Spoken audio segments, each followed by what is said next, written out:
भारत में राष्ट्रपति के कार्य एवं शक्तियों का उल्लेख अनुच्छेद 53 में किया गया है। राष्ट्रपति को जो महत्वपूर्ण शक्तियां सौंपी गई हैं उनमें कार्यपालिका संबंधी शक्तियां प्रमुख हैं, जिनमें मैंने आप लोग को बताया कि राष्ट्रपति के द्वारा देश में जितने भी महत्वपूर्ण पद हैं उनकी नियुक्ति संबंधी कार्य किया जाता है। राष्ट्रपति के द्वारा की जाने वाली नियुक्तियों में सबसे महत्वपूर्ण नियुक्ति प्रधानमंत्री की नियुक्ति है। सामान्यतः बहुमत प्राप्त दल जो भी होता है उसके नेता को राष्ट्रपति प्रधानमंत्री के पद की शपथ दिलाता है।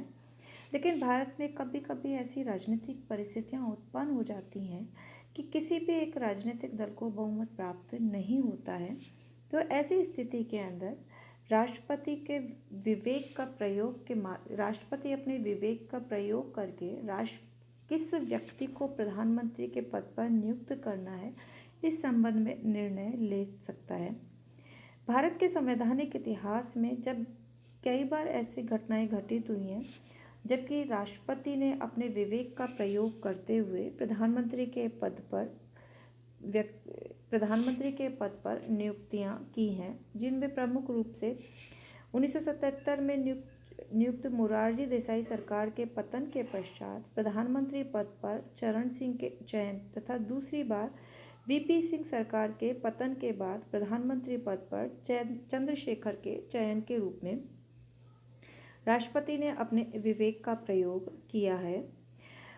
भारत में जब एक दलीय प्रधानता वाली स्थिति थी तब राष्ट्रपति के समक्ष इस तरह की राजनीतिक परिस्थितियां उत्पन्न नहीं हुआ करती थी।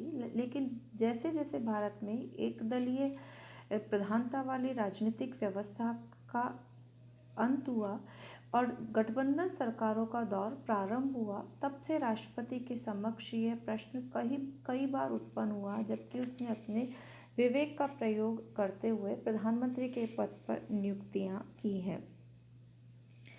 अगला आता है प्रशासनिक शक्तियों में ही विभिन्न प्रकार के नियमों का निर्माण। राष्ट्रपति को विभिन्न प्रकार के नियम बनाने की शक्तियां प्राप्त हैं। वे संसद के दोनों सदनों की संयुक्त बैठक, सर्वोच्च न्यायालय के अधिकारियों व कर्मचारियों की नियुक्ति, नियंत्रक व महालेखा परीक्षक की प्रशासनिक शक्तियों और संघीय लोक सेवा आयोग के सदस्यों की संख्या निर्धारण आदि के संबंध में नियम बनाता है। कुछ अन्य अधिकारियों के कुछ अन्य प्रशासनिक कार्यों और निर्णयों के लिए भी राष्ट्रपति की स्वीकृति आवश्यक है।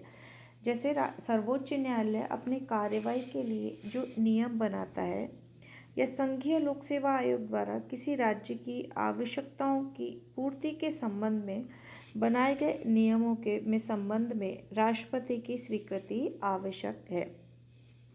अगला आता है संघ की इकाइयों पर नियंत्रण की शक्ति। राष्ट्रपति को यह अधिकार है कि वह समय समय पर राज्य सरकारों को निर्देशित, नियंत्रित अथवा समन्वित करे। राज्यों के पारस्परिक विवादों के निपटारे के संबंध में परामर्श देने के लिए वह अंतर्राज्य परिषद का गठन करता है। वह किन्हीं संघीय विषयों पर प्रशासन राज्य सरकार को सौंप सकता है। संघीय क्षेत्र के प्रशासन का उत्तरदायित्व तो राष्ट्रपति पर ही आता है। अगला है अंतर्राष्ट्रीय मामलों में प्रतिनिधित्व। भारतीय संघ का वैधानिक प्रमुख होने के कारण राष्ट्रपति अंतर्राष्ट्रीय मामलों में देश का प्रतिनिधित्व करता है। वह विदेशों में भारत के राजदूतों और उच्चायुक्तों की नियुक्ति करता है। अगला है सर्वोच्च सेनापति के रूप में कार्य।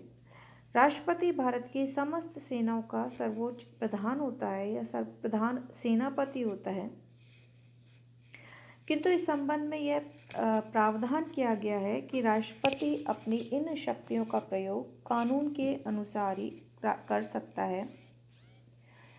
भारत का राष्ट्रपति संसद की स्वीकृति के बिना न तो युद्ध की घोषणा कर सकता है और न ही सेनाओं का प्रयोग कर सकता है।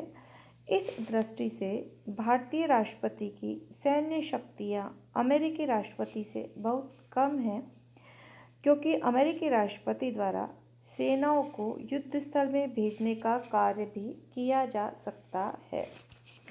राष्ट्रपति की शक्तियों में अगला आता है विधायी शक्तियाँ। यद्यपि भारत का राष्ट्रपति कार्यपालिका का प्रधान है, किंतु राष्ट्रपति को भारत की संसद का अभिन्न अंग माना गया है। आप लोग जानते होंगे कि संसद के दो सदन हैं, लोकसभा और राज्यसभा, और राष्ट्रपति भी संसद का ही अंग होता है। राष्ट्रपति की विधायी शक्तियों में सबसे पहले है सदस्यों को मनोनीत करने का अधिकार। राष्ट्रपति को राज्यसभा में ऐसे 12 सदस्यों को मनोनीत करने का अधिकार है जो कि साहित्य, विज्ञान, कला या अन्य किसी क्षेत्र में उनके द्वारा विशेष सेवा प्रदान की गई हो।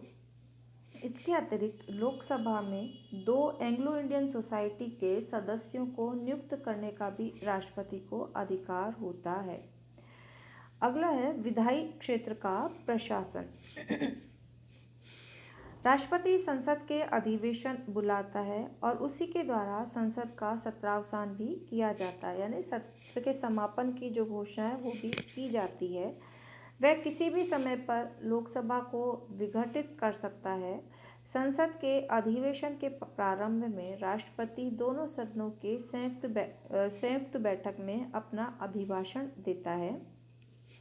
इस अभिभाषण में मुख्यतः देश में जो भी कार्य किए जाने हैं उन सब का व्यापक वर्णन किया जाता है। इसके अतिरिक्त दोनों सदनों को आवश्यक किसी भी तरह का कोई संदेश भेजना होता है तो राष्ट्रपति को यह अधिकार प्रदान किया गया है।